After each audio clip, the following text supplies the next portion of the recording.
Hi everybody, Terry Vanderbeck here with Sanford Sports. Welcome to the Bad Boy Mowers Crossover Classic, the inaugural, the best ever. We are going to go today to preview the first ever championship. We're going to go inside the mind of Miles with our friend, Dolan's finest, Mr. Tim Miles. Tim, welcome. Hey, listen now, when you say Dolan's finest, there are a lot of fine people out of Dolan, so I'm happy to be here, Terry. Proud to be watching all these ball games and just be a part of this. Thanks for having me. Sanford's done a knockdown job. My wife just texted me. She's an Aberdeen girl. Okay. They should be bragging up the throwback look on ESPN more often. It's such a cool thing with just the whole idea. And now the new surface is the roof been redone. Impressive stuff. Really good. Well, we're glad you're here. You are now an official media member. I am. With the greatest. What is the official version? Well, it's the greatest podcast in the history of mankind. Ever. Sure. Yeah. Right. So we're starting with a bar. Well, so I've been watching the politics, and how we have the greatest economy of all time, right? And just all the different things. Mm-hmm. And I thought, it's working. It's working. Get about 70 million votes. So I thought I'd, maybe get 500 viewers if I just started totally, claiming baseless things. Yeah. I think it's the way to go now. I agree with you. 2020, Terry. It still is, unfortunately. And that said, it is a lot of fun. You had a couple of the coaches recently involved in this event. 0-2 like yesterday. Yeah, including one, Craig Smith. And if you haven't checked that one out, folks, please do. So we're going to hone in, though. We're going to talk some hardcore hoops here, Tim. Oh. No, but we've got our championship matchup now. Bob Huggins, one of the most winning coaches in the history of college basketball in West Virginia, ranked number 15, is into the championship. They're going to play a Western Kentucky team that's been really impressive. An upstart team. Absolutely. Got the field late, weren't on that original roster, showed up on short notice. And Rick Stansbury has obviously a pro in Charles Bassey down in the post. He played here actually as a sophomore in high school. In what was then the Mike Miller Classic. High school. So we've known about him for a long time, and now he's back off an injury, and he is lean and mean, and he's a problem in the middle. He looks like, I was going to tweet something which said Memphis is good, Western Kentucky's good, and Charles Bassey's great. He is an NBA prospect. He runs well, really quick down the floor. He's quick to the ball. Anytime you see a guy that rebounds and blocks shots like that, that tells you not only their length and athleticism, but their mind's right. They have whether an intuition for the ball or an instinct to go get it, and those guys do well at the next level. He's an NBA. He's, I think, the best NBA prospect here. Wow. I was impressed with Memphis. But boy, Western and Stansbury, Rick Stansbury has been in a Final Four at Mississippi State. Yep. But Bob Huggins, you can just see him. He just kind of lets his guys out there, tinkers with the lineup here, tinkers with the lineup there. Yeah. I'm going to be curious tomorrow, how he exerts himself. Yes. And I think the more you get to see Western, the more likely you're going to see West Virginia win that ball game, is my prediction. Sure. They've not gone full press Virginia on us yet. For obvious reasons, they didn't even have exhibition games. You don't want to. So I'm with you. I'm curious to see how they play that. I'm not sure with Jordan McCabe and some of the other guys. I tell you one thing, a guy that was here also in different category, Jordan McCabe, he used to be this ball dominant guard. It was like he was doing an N1, well, that's what I used to call him, but like the professor guy, yes. Over dribble, shoot, whatever. And now he's a point guard.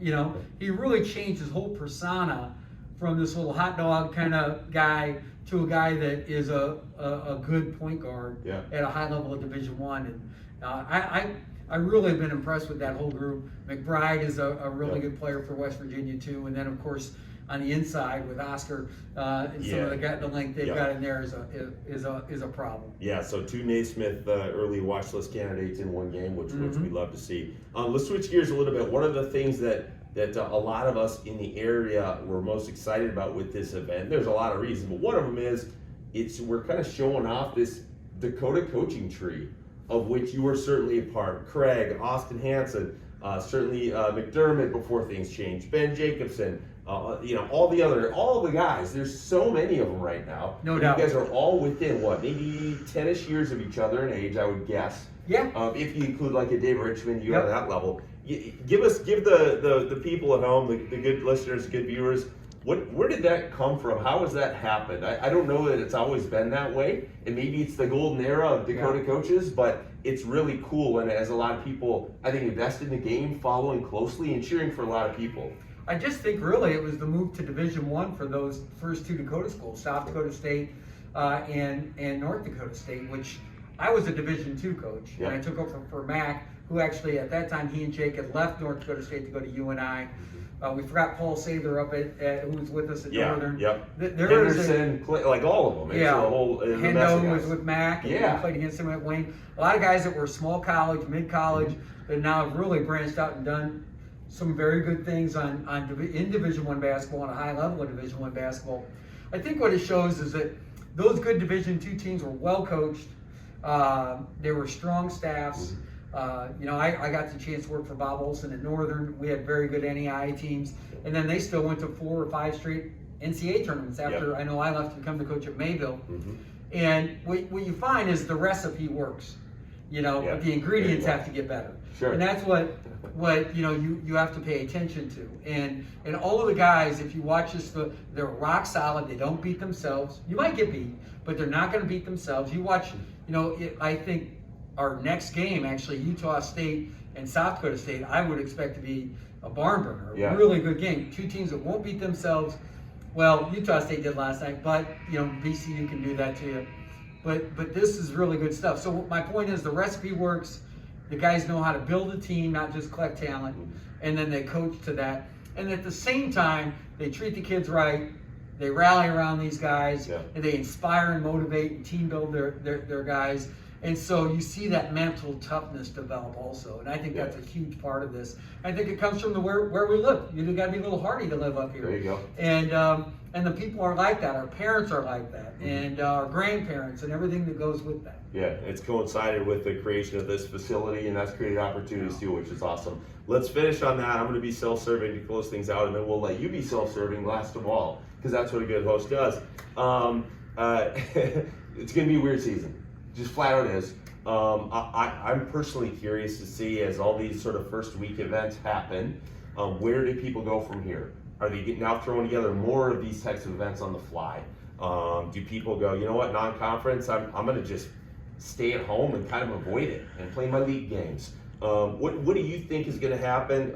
And certainly, again, maybe people call and say, hey, that went pretty well. Will you help us put together an event? What are the senses you're getting of where we're going here? That's the self-serving part right there. There you go. That's Call the us. one. That's the one. Well, let me tell you this. You guys have done an outstanding job. I mean, just getting in, first of all, I get frisk and temperature and everything else when I get in here. And I think that's great. These guys, you want the best and the health and welfare of the people here. You guys have, Sioux Falls is a phenomenal town. And when you look at all of this and the setup you guys have with the healthcare, right, with it and the testing at this time, this is a really attractive place to do something like this. Sure. I with non-conference, I think we're going to have fits and stops and starts and hiccups. I don't know that we will, I'm curious what comes out of this, what teams, but you look at the Bubbleville Mohegan Sun doing a good job. You guys have done a very good job. There's Fort Myers is doing a good job. There are places that are doing it, and I'm just curious how it's going to end up, but there is no doubt in my mind that this is an attractive alternative. Because you get everybody to stay in one place at one time for a length of time where you can get about 3 games. Sure. I know for a fact that with what you've got coming up with the Dakota Classic, with the NDSU guys, I talked to David Richmond, was and Paul Sather actually, who I talked to also, were very excited about those opportunities. They knew they could count on getting their games here. The other ones, not so sure. Yep, all over the place. Now, your self-serving piece, again, tell us about Inside the Mind of Miles. Where can people find it? Yeah. And are you having fun with it? I am. I said that I'm going to talk to who I want to talk to and what I want to talk to. I mean, and I was tired of hearing about, at that time, the election was just starting. I was tired of politics. I was tired of my wife yelling at me. Right. I was tired of just, COVID, and we were going to talk about everything but those things, Sure. right? And my niece reminded me that once a show, my wife should just walk into the thing and start hollering at me, just as a good joke. But that's my family. When you look at this, inside the Mind of Miles, available at anywhere you get a podcast. Yeah. So you just got to make sure it's inside the Mind of Miles. And I thought the logo that they put together for me was really nice. When you open up my head, nothing comes out. And I hope maybe like some basketballs or even curse words. I didn't care. Right. Like something should come out. But really what it is me talking to coaches and us storytelling about how they got to where they were and some shared experiences we might have and a little bit about their team.